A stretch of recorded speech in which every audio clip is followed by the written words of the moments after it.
Ya, Assalamualaikum warahmatullahi wabarakatuh, Pak. Waalaikumsalam warahmatullahi wabarakatuh. Nah, jadi kebetulan pada kesempatan ini Bapak sebagai guru mata pelajaran ya, Ya, itu kan akan melakukan coaching. Nah, ya, kebetulan saya dipercaya sebagai coach. Ini kemudian akan mencoba untuk memfasilitasi ya, Pak ya. ya. Nah, jadi kita akan ngobrol-ngobrol tentang pembelajaran yang akan Bapak lakukan di kelas gitu. Oke, siap, Pak. Nah, kira-kira Pak, selama ini permasalahan yang terjadi di kelas yang selama ini Bapak ampu gitu, khususnya dalam mata pelajaran sejarah itu biasanya berkaitan dengan apa, Pak? Yang pertama sih sebenarnya berkaitan sama motivasi siswa ya, gitu. Hmm. Motivasi siswa untuk belajar sejarah memang harus didorong begitu kepada siswa dan juga keaktifan siswa gitu, Pak, agar karena sebagian ada yang memang aktif dalam kegiatan pembelajaran, sebagian juga ada yang pasif dan sebagian ada yang cenderung sibuk sendiri begitu. Jadi Bapak melihat bahwa itu adalah masalahnya gitu. Ya, Berarti kalau misalnya memang selama ini dianggap masalah, berarti Bapak juga pasti akan mempunyai cara ya ya, untuk bagaimana gitu. kemudian mengatasi atau meminimalisir Ya. masalah tersebut. Gimana, Pak? Kira-kira Pak? Oke, kalau untuk Bapak menemukan ya, caranya? kalau untuk saya sendiri selama ini misalkan kalau dilihat dari kekurangan motivasi, maka yang saya lakukan adalah ya memotivasi siswa begitu agar siswa lebih aktif dan mengetahui manfaat dari pentingnya belajar itu seperti apa gitu. Kemudian juga ya, mendorong siswa untuk terlibat aktif khususnya di kegiatan diskusi ya begitu. Jadi memang diskusi sih biasanya yang saya gunakan juga agar siswa setidaknya mungkin sesama temannya mereka bisa lebih aktif lagi kalau misalkan belajar apa, kalau ke guru mungkin malu-malu untuk bertanya ke siswanya, harapannya bisa lebih berani lagi gitu Oke. ke sama temannya. Ya, tadi kalau saya lihat kan ada beberapa masalah, kemudian Bapak juga sebenarnya sudah menemukan cara-caranya dari Ya, masalah-masalah tersebut. Nah, kira-kira Bapak dari masalah tersebut, mana ya, yang menurut Bapak paling urgent? Kemudian cara apa yang kira-kira akan digunakan gitu? Dari oke, dari dari masalah-masalah tersebut, mana yang menurut Bapak yang ini dulu deh yang harus diberesin ya. gitu. Kalau Area ini dulu gitu. oke, kalau menurut saya sih memang motivasi sih Oke, lagi. Oke, kalau menurut saya sih motivasi ya, karena bisa dibilang kan seseorang itu apa ya, melakukan segala sesuatunya itu dimulai dari niat ya. Maka yang mengembangkan niat, mengembangkan motivasi itu yang perlu dilakukan begitu. Memang yang kalau saya sih lebih memilih untuk apa ya, membangun kesadaran si siswa begitu. Karena memang lebih dengan Oh, kerekam. lanjut. ya, dengan motivasi begitu. Nah, itu sih yang selama ini saya lakukan, tapi mungkin kalau untuk hal lainnya mungkin saya juga perlu belajar lagi gitu, Pak. Begitu. Siap.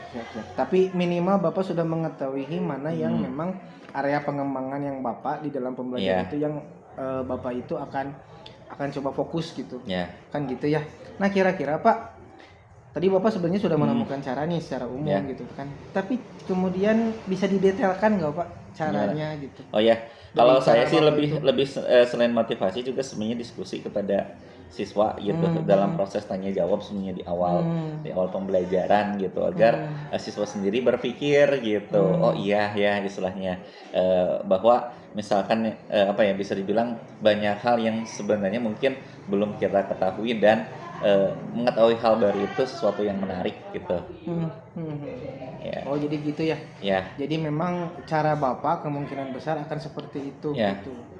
Motivasi diskusi di awal gitu, jadi ada tanya jawab lah mungkin ya sekitar 5 sampai 10 menitan seperti itu. Kira-kira Pak akan langsung dilaksanakan tidak cara itu di dalam pembelajaran di Eh, kelas? Sebenarnya hampir hampir hampir setiap waktu dilaksanakan begitu, menyesuaikan sama kebutuhan sebenarnya. Karena kan ada beberapa kegiatan mungkin yang memerlukan oh iya hari ini mungkin langsung ke materi persepsinya tidak terlalu lama begitu, Pak. Oke, semoga sukses Pak ya. Iya. Apa yang area pengembangan yang ingin Bapak capai, kemudian strategi yang dipersiapkan juga semoga saja tercapai juga Ya, gitu ya. amin. Dan semoga hasil nanti pembelajarannya juga maksimal. Tetap semangat Pak ya. Oke, Oke. terima kasih Pak Iqbal. Ya, terima kasih juga Ya. atas ininya waktunya. Oke, assalamualaikum warahmatullahi wabarakatuh.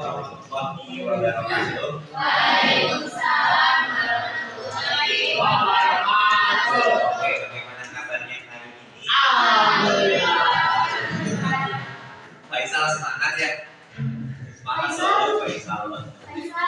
Oke, baik, alhamdulillah pada sekolah kita masih diberikan kesempatan ya untuk belajar dari secara tetap muka. Kalau dilihat di absen ada beberapa teman kalian yang tadi sedang sakit ya, atau di sini ada yang sakit. Ya. Ya. Teman kalian baik yang di rumah atau kalian yang sakit ya, semoga cepat diberikan kesehatan. Nah, baik, pada kesempatan hari ini kita akan belajar tentang sejarah Indonesia dan bangsa Islam. Ya, kemarin masih ingat kita belajar tentang apa? Ya, tentang sejarah Indonesia pada masa Hindu. Ya, apa yang sudah kalian dapatkan sebelumnya? Apa yang sudah didapatkan? Ya, wawasannya yang pertama apa? Gimana? Jadi tahu? Ya, rajanya. Jadi tahu asal usulnya juga. Dari mana maksudnya? Dari India. Ya. Baik Hindu dan Buddha sama berasal dari India. Nah, kita nanti akan lanjut mempelajari selanjutnya. Ya. Oke. Nah, materi selanjutnya adalah materi tentang ya, sejarah Indonesia pada masa Islam. Tapi pada hari ini kita akan membahas dulu tentang ya, akhirnya Islam dan masuknya ke Indonesia.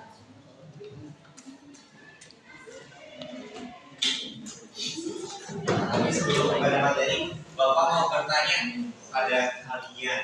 Ya. Oke, pertanyaannya sudah. Ya. Negara dengan jumlah penduduk yang menurut agama Islam terbesar di dunia. Negara mana? Arab Saudi. Ada ya? Mesir. Ya. Indonesia. Dubai. Nah, Dubai itu ibu kota. Oh iya.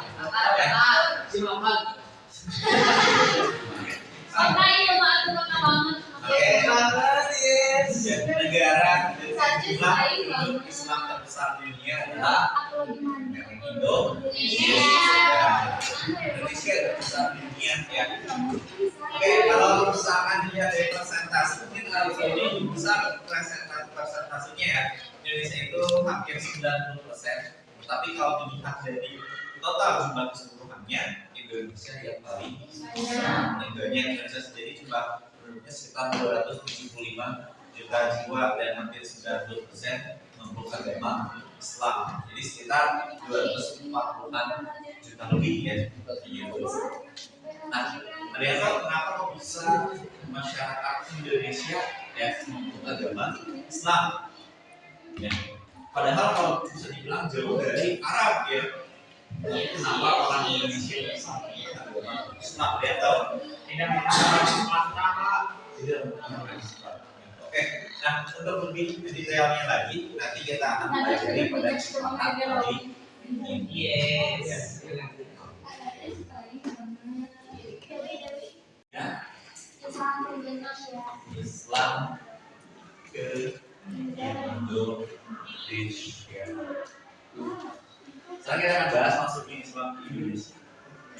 Bagaimana awal mulanya orang Indonesia mengenal Islam? Dari apa?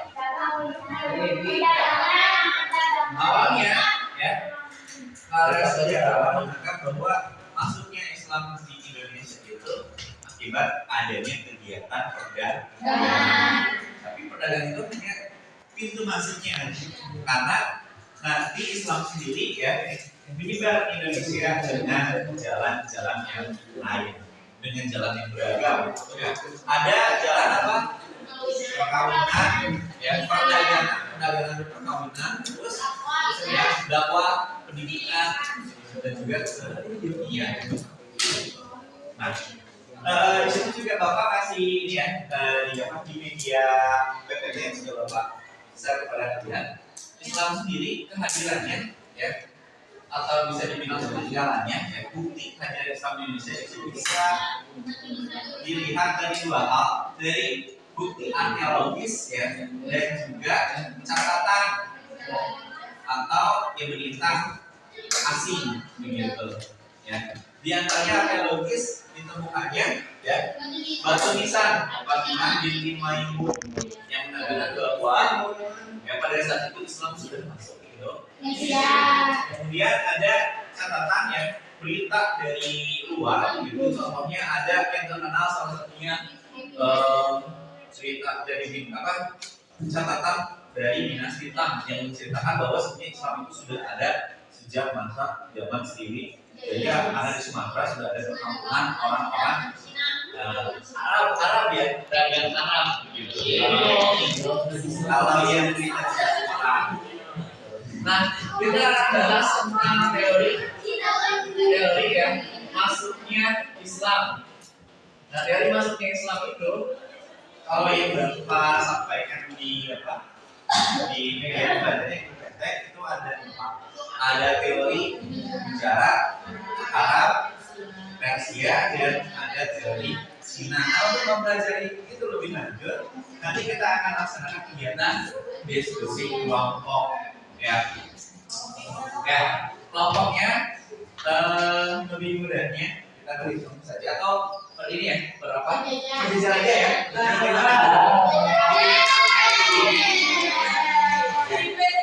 Yes, tidak ya. Silakan tidak. Tidak pindah. Kalau nggak berhitung saja tidak. Ya. Nanti yang lain tidak fair. Ya. Oke. Berhitung saja. Ya, begitu.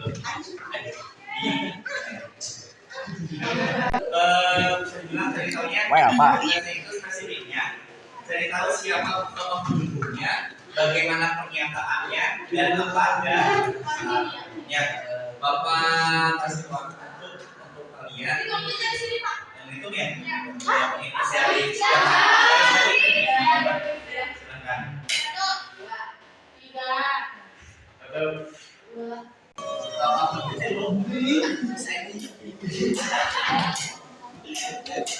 Tokoh pendukung ya.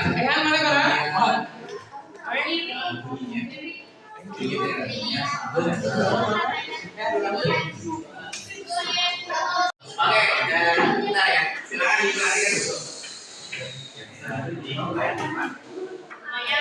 Oke, baik. Silakan duduk dulu tapi ya. Baik. Oke. Nah, kalian sudah berdiskusi dengan teman kalian. Jadi apa yang sudah kalian dapatkan dari hasil diskusinya? Oke, untuk kelompok 4 yang membahas dari masuknya Islam berasal dari Cina, apa yang didapatkan sama alat? Ya, silakan siapa saja yang boleh. Ya. Terus punya penjelasannya menjelaskan bahwa Islam masuk Indonesia sebab dibawa oleh Cina dasarnya merupakan teori yang menyebutkan bahwa asal sejarahnya masuknya agama Islam di Indonesia. Agama Islam sendiri berkembang di Cina pada dinasti Tang tahun 618 sampai 900. Oke, baik, terima kasih. Baik, ada lagi ya, sebenarnya tapi nanti silakan di Nah, terus Bapak mau tanya yang sudah didapatkan dari kelompok 2 ya, kelompok 2 teh. Nah ini kelompok 2. Jadi untuk kelompok 2 apa yang menyebabkan Islam itu juga bisa masyarakat Indonesia. Apa yang lain kalau diperhatikan ya, kalau mendidik ya apa yang menyebabkan Islam ya.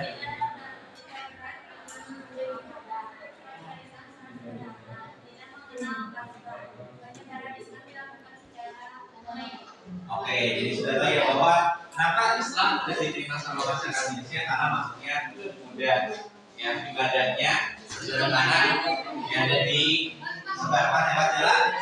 Ya, oke, baik. Terima kasih ya untuk kegiatan kita nanti mungkin kita bisa cukupkan, ya. Nanti silakan tugasnya dikumpulkan cukup waktu lainnya saja.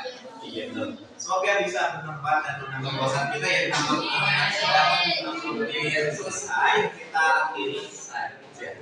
Gitu. Baik, assalamualaikum warahmatullahi wabarakatuh.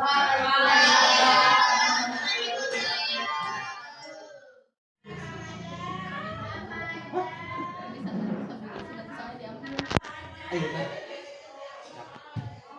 Enggak. Enggak. Kan tadi 1 2 3. Ya, assalamualaikum Pak Radit. Ya, waalaikumsalam. Ya, Pak Radit tadi udah kemarin udah dari kelas ya. Ya. Jadi gimana Pak Radit setelah dari praobservasi kita, Ya. seperti yang sudah kita rumikan, kemudian saya juga masuk di observasi di kelas Bapak. Ya. Nah, jadi gimana Pak refleksi Bapak di pembelajaran sesuai dengan apa yang sudah kita bicarakan ketika praobservasi itu bagaimana Pak menurut Bapak? Oke, sebenarnya kan kita udah observasi ya, terus juga udah touching sama Bapak atau melihat dari situasi di kelas sih. Sebenarnya memang sebenarnya masih dibilang baru cukup gitu ya, memang harus ada yang ditingkatkan khususnya untuk kegiatan keaktifan siswanya gitu ya, keaktifan siswanya, diskusi dan lain sebagainya itu harus lebih digencarkan lagi karena kalau dilihat memang harus selalu didorong gitu kalau ngomongin tentang keaktifan siswa begitu Pak. Tapi ada hal yang naik secara signifikan ya. Ya, untuk di awal misalnya memang kalau di awal ketika dimotivasi terus senang gitu ya, diskusi juga di awal bisa dibilang lebih hidup gitu karena ngomongin tentang kesehariannya. Tapi kalau misalkan sudah masuk ke kegiatan pembelajaran agak sedikit pasti begitu, nggak tahu mungkin sesuatu malu-malu dalam kegiatan diskusinya begitu, seperti apa begitu. Tapi kita patut syukuri bahwa memang ada hal yang meningkat secara signifikan Ya. ya, ada hal yang lebih baik. Ya. Nah kira-kira Pak rencana tindak lanjut ke depannya Pak, ya minimal ada apa lagi gitu rencana Bapak ke depannya gimana? Kalau rencana saya sendiri mungkin memang saya harus bisa dibilang diskusi juga sama teman-teman yang lainnya ya, bagaimana misalkan menghadapi kelas yang lebih efektif gitu biar diskusinya aktif gitu, kemudian juga mungkin nanti saya tambah lihat juga aplikasi PNM ya, bagaimana misalkan bisa membantu saya dalam kegiatan pembelajaran begitu, dan mungkin juga mempersiapkan media pembelajaran yang lebih menarik gitu bagi anak-anak. Jadi rencana tindak lanjutnya tadi apa ya? Ya. Oke, semoga saja rencana yang barusan bisa diaplikasikan dan juga bisa dilaksanakan, dan semoga saja hasilnya akan jauh lebih baik Pak di pelajaran Bapak ya. Oke, terima kasih banyak Pak atas curhatannya. Ya. Ya, semoga sukses Pak. Ya, assalamualaikum warahmatullahi wabarakatuh.